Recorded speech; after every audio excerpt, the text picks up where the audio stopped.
Hello and welcome to our next lecture in physiological psychology. Today we're going to be talking about physiological psychology research methods. And what we'll be talking about is, first we'll talk about structural imaging techniques in studying the human brain, talk about recording electroactivity in the brain, some functional neuroimaging techniques, some techniques used to manipulate the brain in healthy subjects, and then finally talk about studies involving brain damage. Now, this is not an exhaustive review of all of the potential research methods, just simply kind of hitting the highlights of some of the most popular current research methods. There are also research methods involving optical genetics, and plenty of other research methods that won't be covered, but these are some of the most mainstream, most commonly used of the current methods. So let's start by talking about structural imaging. We'll start first with the most basic of these, which is computed tomography scans, or CT scans. These scans use standard X-ray technology to create three-dimensional images of the brain, or slices of the brain. Primarily, these scans are used to detect tumors and abnormalities and to study patients in that way. It's a relatively inexpensive technique available at any hospital. Many of you have probably had CT scans. They're used in a variety of diagnostic techniques and a variety of diagnostic ways. There is, I should point out, controversy over the overuse of CT scans and their cancer risk. These CT scans provide about 150 to 1,100 times the radiation of a single X-ray. And so there is some question about whether or not we should be using CT scans to the extent that they are being used often. If you want to read more about this, there's this great Scientific American article on how much do CT scans increase the risk for cancer, to look at some more information about this issue. Now, CT scans are very important. They're a great diagnostic tool. Again, they're relatively inexpensive compared to other techniques, much faster and easier also compared to, say, a full MRI of the brain, and oftentimes a little easier for people to accomplish. This is what a basic CT scanner looks like. Relatively simple. Stick your head in here. Otherwise, it's very open compared to an MRI machine. X-rays are sent through brain, and you end up with an image that looks, something roughly like this. This is another CT scan result. You can see general structures of the brain. You'll see here in a minute what a magnetic resonance image looks like, and it's much more detailed compared to just your standard sort of CT scan results. So magnetic resonance imaging is the sort of go-to technique for studying the brain. It's based on nuclear magnetic resonance. That is, when a strong magnetic field is applied, atomic nuclei emit radio waves, and then those radio waves can be captured and measured, and that's basically how magnetic resonance imaging works. In MRI scans, we are primarily imaging hydrogen atoms, which are predominantly in water and fat, and so this provides a much better diagnostic ability for soft tissues such as the brain. So, for example, the myelin sheath covering myelinated neurons, which is white matter, is primarily covered in fat, and the brain is mostly water. And so we can actually get very good structural images of the brain, and also other soft tissue injuries such as a torn rotator cuff or a torn ligament in your knee. That's the reason why MRI scans are used, is because they can actually image those soft tissues compared to X-rays, which are much better at imaging things like bones, that sort of thing. I do want to note that the clarity of a scan image is related to the magnetic field strength. These are measured in Teslas, or Ts. So most MRI machines are usually a 1.5 Tesla magnet. This is what you would find at your orthopedic surgeon. That's what they would send you to. Researchers, though, oftentimes will use stronger magnetic fields, such as, you can see here, we have a 1.5 T magnet, a 3 T magnet, and a 7 T magnet. The 7 T magnet would be very rare. Not a lot of places would have that. It's a very strong magnetic field. But you can see very detailed images in the 7 Tesla magnet compared to the 1.5 Tesla magnet. So you can get very, very detailed images of subcortical structures. So these might be used in research settings, the 7 Tesla magnet, but if you were going to your doctor, you would probably just be in that 1.5 Tesla magnet. Based on magnetic resonance images, an advanced technique is called diffusion tensor imaging. This is an advanced MRI technique for measuring white and gray matter volume and connectivity of brain areas. This ability to measure connections across brain areas is a major step forward in neuroscience. And you can see this is the kind of detail we would have never gotten before this technique was developed. A lot of major work being done in this area, looking at how the connectivity of brain areas is associated with abilities, and how those connectivities may be associated with things like intelligence, things like whether or not this connectivity is inherited. This is a really major step forward in neuroscience. So I highly suggest going to the Human Connectome project for more information, because they've got some really interesting research underway. So let's take a little look at kind of some of the kinds of research being done. This is a very obviously complicated connectome map.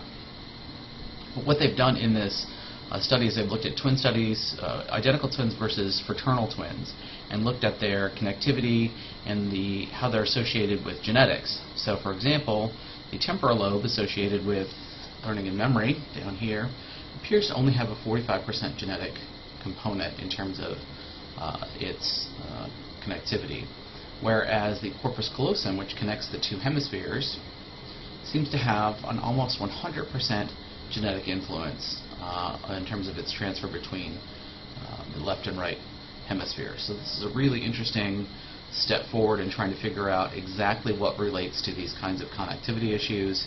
What's genetic, what might be environmental, can we improve this kind of connectivity, does that improve performance? Lots of really interesting work being done in this area. So those are structural neuroimaging techniques. Again, a basic introduction to them.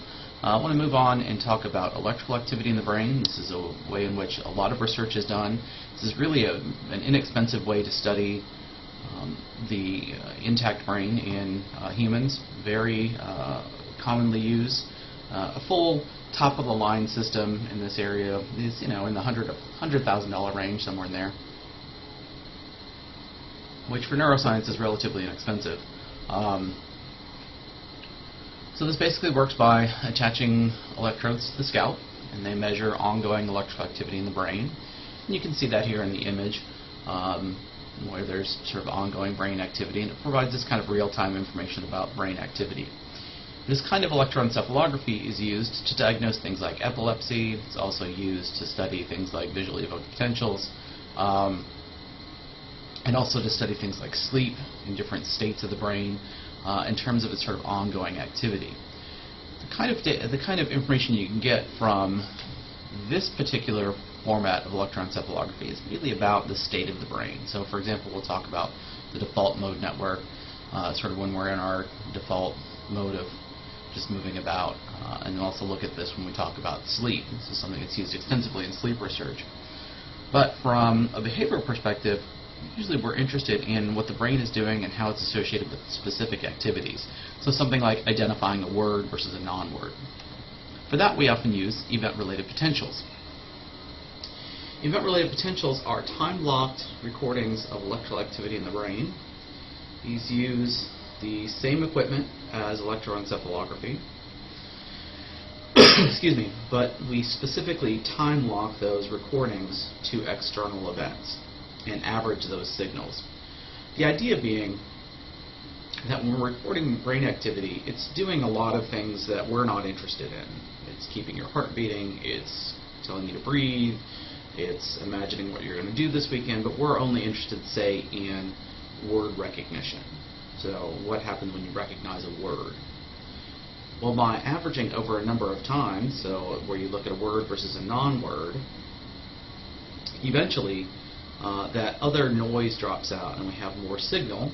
The noise drops out. It's basically a signal to noise ratio. The more times you do this, the more signals associated with that word recognition, and eventually the heartbeats and breathing and thinking about weekend activities, all that averages out, and so we end up with a pretty good temporal resolution in terms of how this kind of cognitive activity is unfolding over time.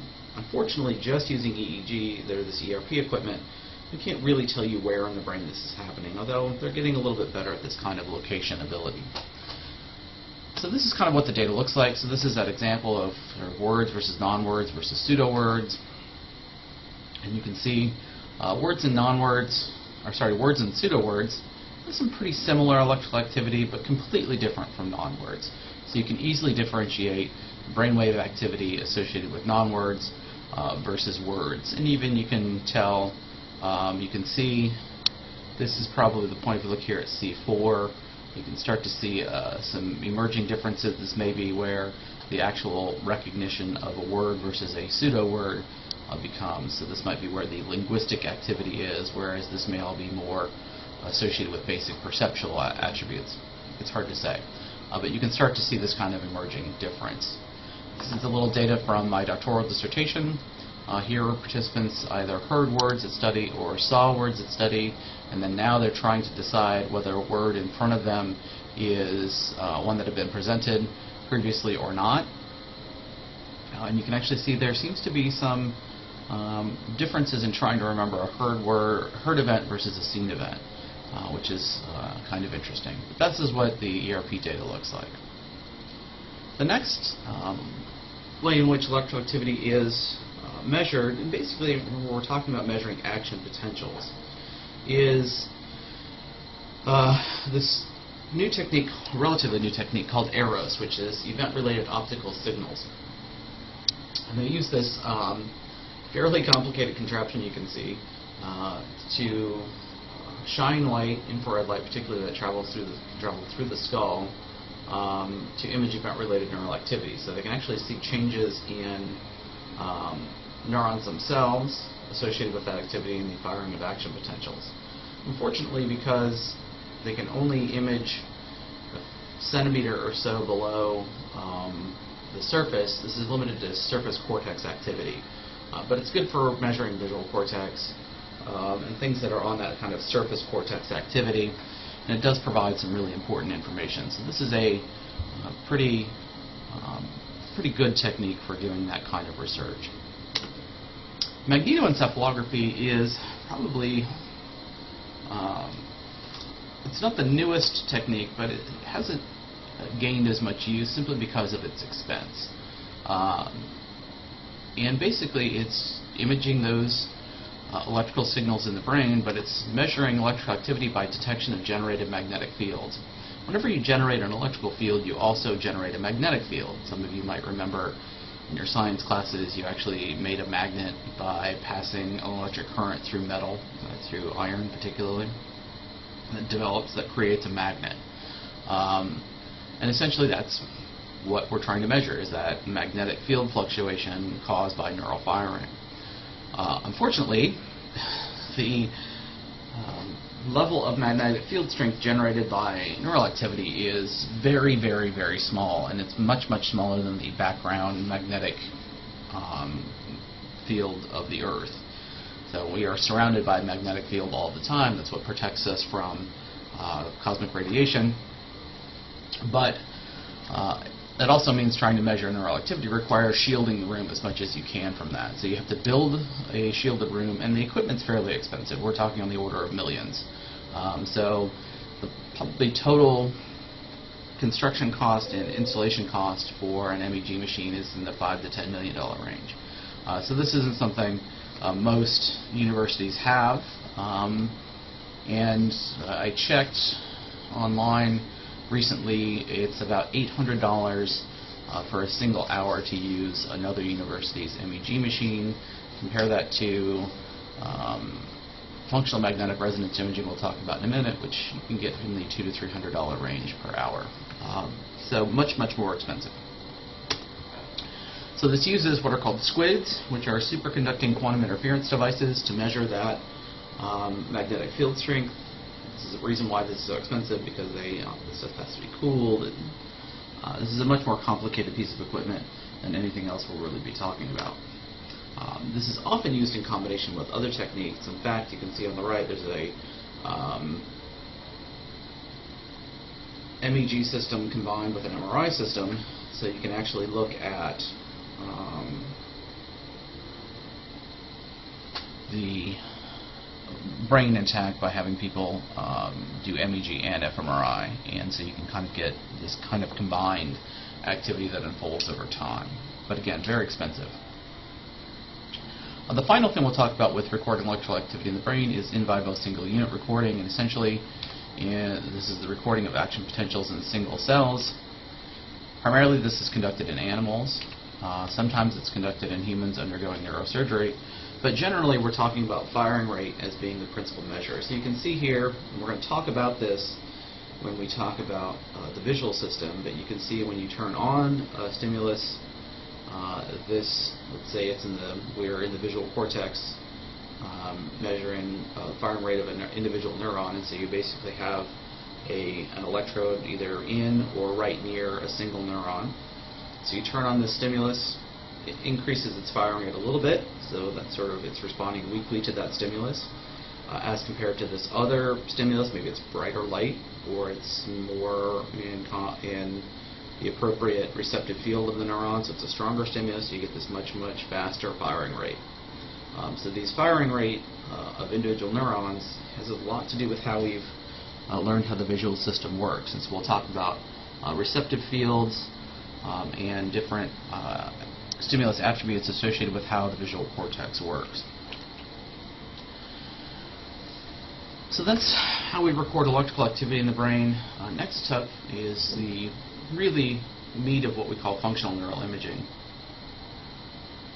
In particular, functional magnetic resonance imaging, or fMRI, probably receives more press than any other type of neural imaging technique. fMRI images what's called the hemodynamic response. So when your brain is busy doing anything, it's consuming a lot of oxygen wherever it's busy. And so the idea behind fMRI is that wherever the brain is using oxygen is where it is currently involved in a task. So fMRI measures the ratio of oxygenated hemoglobin to deoxygenated hemoglobin.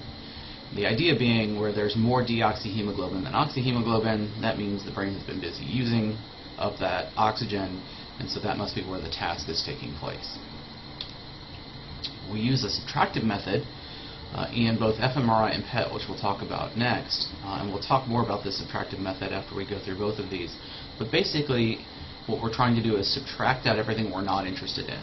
So again, the brain's busy doing other things, and we're not interested in that, and so we have to subtract all of that out.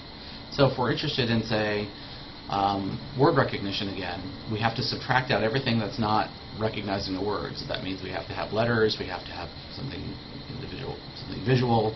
So usually it's this random string of letters that form a non-word, so that the only difference between that and words is the fact that one's a word and one's not. And so we subtract out that other activity. fMRI has excellent spatial resolution, particularly stronger magnets. Kind of marginal temporal resolution. They've gotten better at trying to sort of figure out how functions unfold over time in what's called event-related functional magnetic resonance imaging. Sometimes they're combined with MEG or EEG to try to really get this kind of event-related task.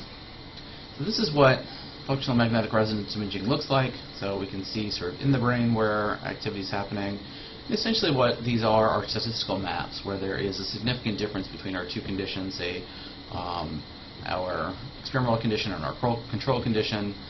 This is where we see significant differences. What you see here on the left is they've projected these differences onto an idealized brain. So there's sort of an average brain that is used. They've scanned thousands of brains to try to get this sort of idealized version of what a brain looks like, and then we just map those differences from our experiment onto those. So we average across a number of participants and look at where there's differences, and these are those sort of statistical maps. So here's another look at one of these. Again, you can see this is obviously not anybody's actual brain. It's almost like a cartoonish brain even. This is showing effects of cannabis on hippocampal activity. So you can see control participants versus the cannabis-using participants have reduced activity in frontal lobe, and if you look here in the hippocampus, much reduced activity. compared to their control subjects. So this is a way in which we can get at how something like cannabis is affecting cognitive functioning, in particular memory, and I don't think it's any surprise that people who are under the influence of cannabis have reduced memory. So that's fMRI. The next neuroimaging technique I want to talk about is positron emission tomography, or PET. And here participants are injected with a radioligand which binds to specific molecules. And the kind of radioligand used depends on whatever the investigator is interested in studying. So if we're interested in studying the hemodynamic response, like we just talked about with fMRI, you can attach a radioligand to hemoglobin. You can also attach a radioligand to glucose. Brain uses a lot of sugar when it's busy, so that's another way to measure activities, or even specific neurotransmitter receptor sites.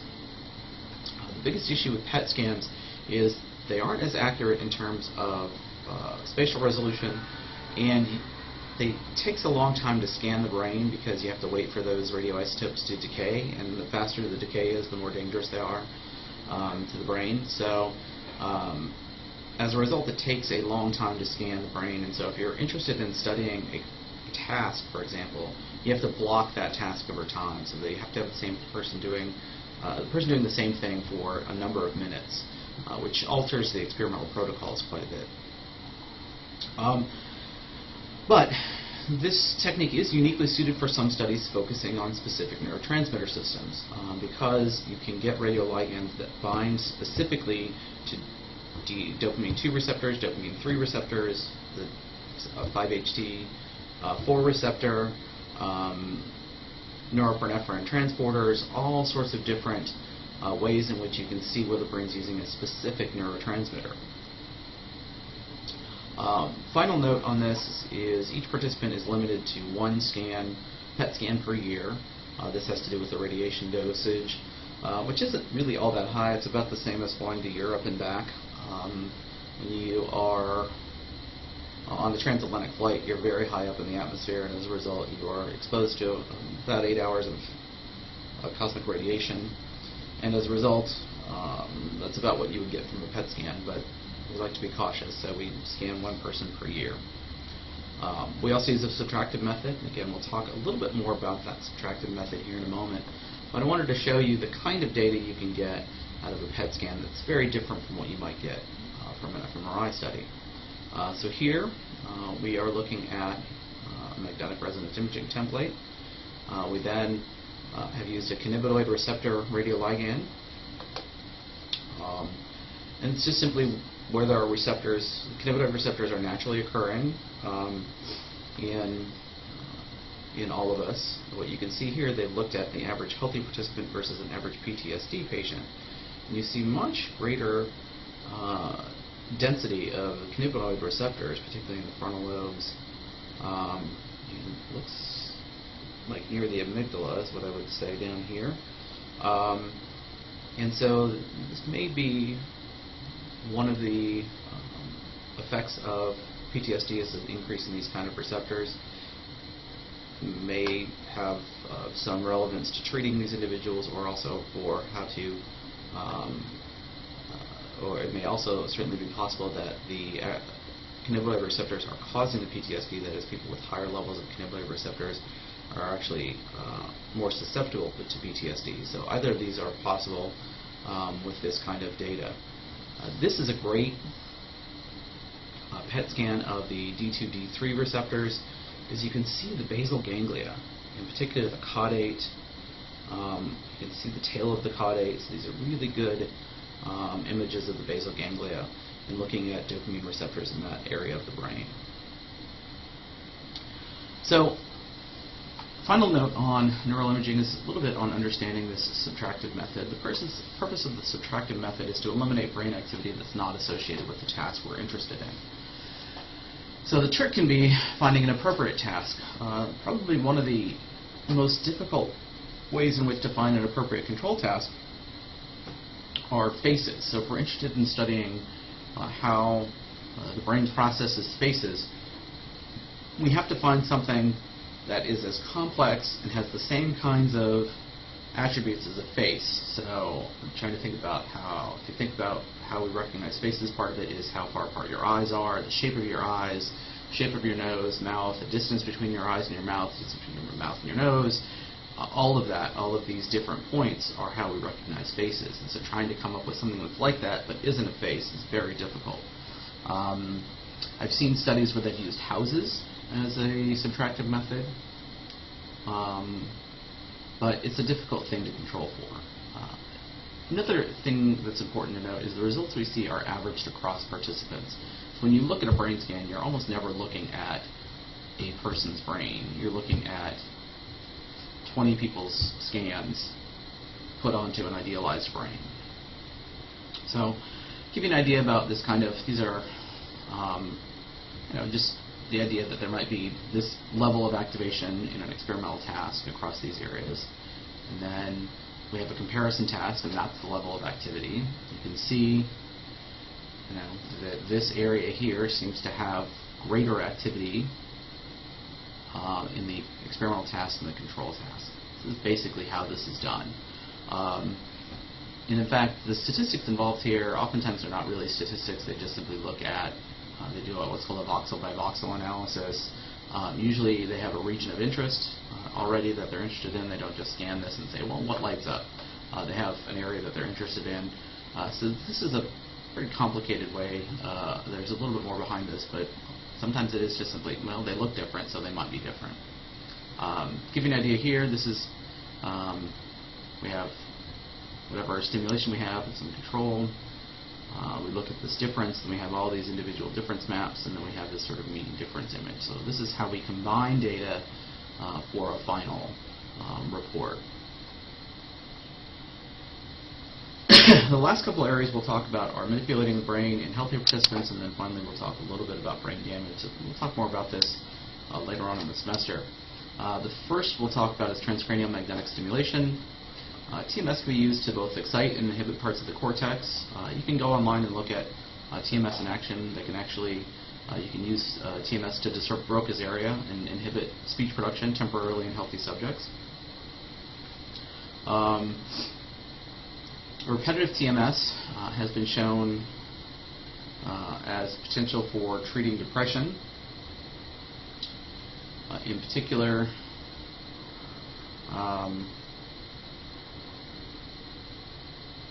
RTMS has been shown as potential for treating depression, so this is a repetitive treatment with transcranial magnetic stimulation.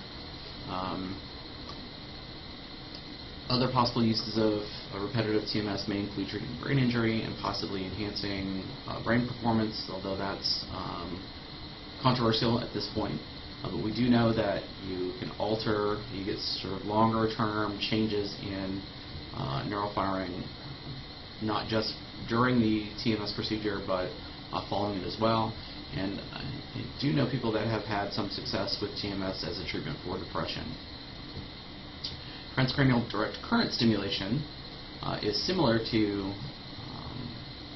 repetitive transcranial magnetic stimulation, but here a direct current is applied via scalp electrodes. I do want to caution you, you can do this at home, but I don't recommend it, and I certainly would not do a DIY TVCS setup. I would not be building this kind of unit at home. This is something that should be done under a supervision of a physician for sure. It's associated with long-term synaptic changes. There is evidence that transcranial direct current stimulation is as effective as RTMS and pharmacotherapy for depression. So if you're someone who suffers from depression but do not want to go the pharmacology route, this is a potential alternative that you might explore. Talk with your doctor for sure. There is limited evidence for enhanced cognition, but my colleagues at Georgetown have found evidence that there may be some enhanced creativity from transcranial direct current stimulation. Again, you have to be cautious in terms of when and where and how often you do this sort of procedure, so always under the advice of a physician. Finally, in manipulating the brain, people often do psychopharmacology studies. This is where a lot of my own work is done. So aside from treating psychological disorders, drug studies are often conducted to examine neurotransmitter systems and psychological functions. So you can actually conduct psychopharmacology studies to try to explore hypotheses about how neurotransmitters have influence over cognition. So for example, you might be interested in the effects of nicotine and how it might affect cognition through nicotinic acetylcholine receptors. So you can try giving people nicotine. That's one type of pharmacology study. Or in some of my work, what we've done is we've taken people who already use nicotine and then withhold that nicotine. And we see in heavy smokers, we get pretty significant reductions in memory performance during that 24-hour withdrawal period. So that helps us develop hypotheses about how nicotinic acetylcholine receptors are involved in something like memory.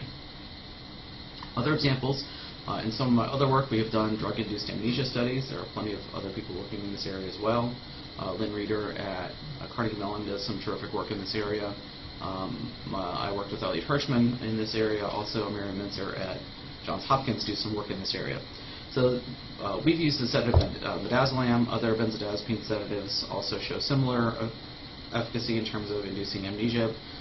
Midazolam really induces dense amnesia. And so it's the safe way to induce temporary anterograde amnesia in participants, which provides us with an experimental model of amnesia. So we can study conscious, explicit and implicit models of memory. So to give you an idea how this works, participants come in to the post-anesthesia care unit at a hospital. They're given either midazolam or saline placebo. A few minutes later, they all undergo a study period where they study word lists, or we have them study facts in one study. And then about an hour and a half later, after the drug is worn off, they're tested because the drug is now worn off. They usually have very little conscious memory of the time of the study period when they were given midazolam. And so we can actually see how their conscious and unconscious forms of memory work, for an example. So a very powerful technique for studying that. We also see studies of drug-abusing populations. So for example, we looked at nicotine participants who use nicotine. Others look at long-term effects of illicit drugs such as cocaine and amphetamines, how they affect cognitive functions, and that allows us to explore hypotheses about dopamine and norepinephrine and how they're associated with different cognitive functions. More recently, the drug modafinil has been studied as a potential cognitive enhancer. And so there's lots of work being done in different areas about how drugs affect different types of cognition. Modafinil was developed as a narcolepsy drug, but has been shown to improve fluid intelligence in healthy subjects, and in methamphetamine abusers who are in recovery, it has been shown to help improve their working memory, and so maybe a bridge to get them back out of using methamphetamine. Final note in methodology is to talk a little bit about brain damage. In animals, we often do what's called stereotaxic surgery. It provides a way to experimentally study brain damage. So the animals are anesthetized and they're put into a stereotaxic device, which simply holds their skull in one place.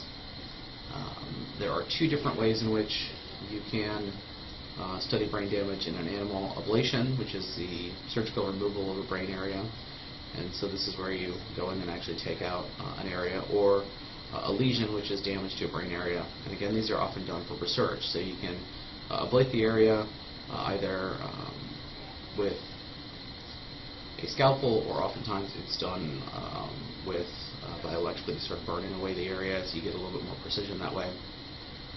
Lesions are done, again, primarily through surgery, or can also be done pharmacologically.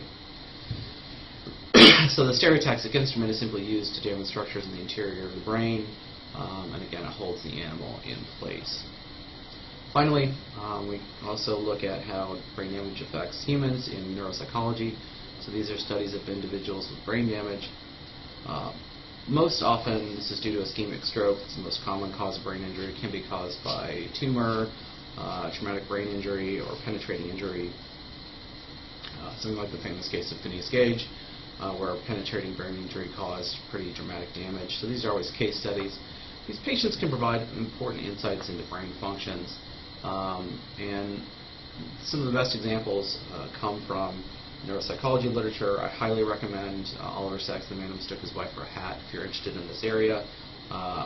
That title case is a case of an individual with prosopagnosia, where a stroke left this individual with damaged fusiform face area, and as a result was no longer to recognize people based on their faces. It's called face blindness. There's also aperceptive and associative agnosia, which helps us to understand how we recognize patterns or objects in our environment. So an individual with aperceptive agnosia is unable to even process or put together a perception of an object, whereas an individual with associative agnosia can process the perception of the object but can't identify it with any sort of meaning, so it can't associate that object with any meaning. That tells us a lot about that process. And then finally, we know that there are different kinds of aphasias: production aphasias, conduction aphasias, and comprehension aphasias, all demonstrating different ways in which we process language. And so we'll talk more about these throughout the semester. But that's a quick review of the different kinds of methods we use for studying the brain.